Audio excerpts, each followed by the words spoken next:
A labyrinth, by a definition, is a complicated network of connecting passages in which it is difficult to find one's way. In the ancient world, the labyrinth was used to describe what in our modern times today we refer to as a maze. A maze is not the same as a labyrinth. Maze can be frustrating, frightening, and challenging because of many confusing paths and dead ends, purposely obscuring the route to the finish. A lot of us have this idea that life is like a maze, where we make mistakes and fix them, where we make wrong choices somewhere along the way, where we could get lost entirely. We all live in the maze we call life. A labyrinth, unlike a maze, has no dead ends. There is only one path, and while it does have its twists and turns, we can't get lost in it. Essentially, one single path is leading to the center, and there is no other way to go. Perhaps you are also looking for that one path, a path to guide your existence to its ultimate, to its true goal. In the maze of life, many people have reached a dead end with regards to everything material life has to offer. And many are now looking for something completely different, completely liberating. Labyrinths symbolize that journey of life from birth to the spiritual awakening. Lao Tzu spoke of Tao. Buddha spoke of the Eightfold Way. The Bible speaks of the narrow path. And Jesus said to his disciples, "You know the way." The key to the Gnostic path is faith. That is the true union of the spirit spark atom in our hearts with the divine, pure light. When this gate has been opened and the new power enters our system, we are ready for the path of renewal. We have no option but to approach this path with our ordinary intelligence. But by continuing to follow the transfiguristic path of self-surrender, we'll need to become ignorant with respect to that knowledge, to become aware that our mind is not always our ally, and to develop a new cognitive faculty, the cognitive faculty of wisdom. In Greek mythology, the labyrinth, or rather the maze, was a confusing structure designed by Daedalus to hide half-man, half-bull monster the Minotaur, preventing him from ever finding his way out. Monsters are often pictured as guardians of the treasure, and they must be slayed in order to escape, or slayed to bring the treasure out. In our own labyrinths, the mind is the slayer of the real, as it is said in the book, The Voice of the Silence. Mind does not, of course, literally slay anything. Rather, this means that the mind often acts as a barrier to deeper insight, to deeper perceptions of life. And the real here refers to the true reality, to the true real, to the spiritual reality. Argentinian writer Borges wrote that the library is like a labyrinth. We all know how in libraries we see long rows of bookshelves with a number of paths and aisles between them, and the classification of the text that the reader must decode in order to find the book. But suppose you had read all the literature in the world, and imagine that you have a very good memory and can clearly remember everything you've read. Now the question is, would that knowledge bring us any closer to the inner core of things? External knowledge does not give access to that inner core of things. It is imperfect. It is not capable of being absolute. Such a knowledge will never make us wise, because to be wise means to know and to understand, but inwardly.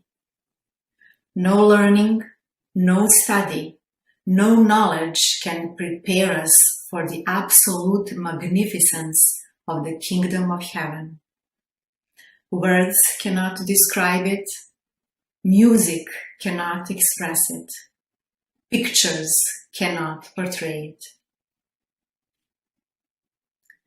There exists a golden thread which leads us out of the labyrinth of our broken reality and towards the truth. Most importantly, this golden thread is a path that can actually be walked, that can be approached by our own efforts and by persevering throughout all the obstructions and difficulties we encounter on our way. It is as following the golden Ariadne's thread. In this maze or labyrinth of our lives, there are walls we have created or inherited and continue to create. This reminds us of the familiar story of the walls of the Jericho. The biblical narrative describes the city as having nearly indestructible walls, which were intimidating to anyone who tried to take the city. But after the 7 priests marched 7 times around the city, and when on the 7th day they blew the 7 trumpets, the walls of Jericho fell apart. 7 often represents completion or fulfillment, and the 7 trumpets, among other things, symbolize the 7 main energy centers known as chakras. In Sanskrit, chakra means the wheel. These wheels of energy, these vortexes of power, are located alongside our spinal cord. The quality of nourishment that can be assimilated by the chakras is determined by the consciousness. In our current state of life, human personality lives as an I-centered being, as an egocentric consciousness, and all its vehicles, physical, etheric, astral, and mental, are phenomena of time and space. If we try to develop the capabilities that are hidden or that lie in this personality by itself, without starting from the original point, without starting from the true center of the human microcosm, we will end up increasing the separation and the duality of human life. That is because every additional power we developed based only on the personality is just like adding another layer of bricks in this already massive wall of our labyrinth that separates us from the true reality. So that's why we must start from a totally different perspective. Because there exists an entirely different state of life. Kundalini of the heart, or the spirit spark atom, is not under the control of human consciousness, of human ego. It does not respond to the commands of an ego, and it cannot be awakened by exercises or practices. The spirit spark atom becomes awakened by itself. And when this center awakens, it enters in resonance with the very center of human consciousness in our heart, the center of the human soul. At that moment, all the personal goals, all our egocentric objectives lose their power. As we start to look for something different, for something deeper, then we start to listen to this voice of the silence that resounds in our heart. And with a new awareness that awakens in our consciousness, we will gradually start changing our lives. That change is not accomplished through a forced attitude, but through the yearning of the heart. Through self-knowledge, a new inner attitude towards life develops. The sound through the 7 chakras that will cause the walls of Jericho to fall apart. And after countless interactions, countless cycles of circulation through the sympathetic and parasympathetic system around our central spinal cord, a new serpent fire system is created. Our spinal cord, with the new system around it, becomes the main pillar of energy that connects the energy of our consciousness to our new state of being. The new state of being is the new state of life. When this power from the rose of the heart is now circulating in you and is growing strong, it will start transforming in a permanent way the center of the head. This will now change the reality of your lives, because state of consciousness is state of life. This means that our daily life, our interactions with friends and family, with colleagues at work, will have a different basis, and a transformative power will subordinate all desires to the laws of Tao. We are now reacting to the universal law of radiation that is all-encompassing all of life. In this new life, in this truth, will be the result of an objective mind, a mind that is truly silent. In that moment, there is a unification of the heart and the head. And at that beginning of the unification, the mind will become silent, will become clear. And then you can start, maybe for the very first time, through an objective consciousness, to gain increasing levels of self-awareness. Once this approach to life has been established absolutely in you, the soul will be born, and step by step will enter into connection with the servant spirit. In this process, symbolically, we will march 7 times around the place called Jericho. It is the beloved place, known to us as the new life field. At last, after 7th time, the walls that separate us from the essence of renewal will collapse, and we will be free. So to conclude, friends, we can use the symbol of the school to approach the power of the silent mind.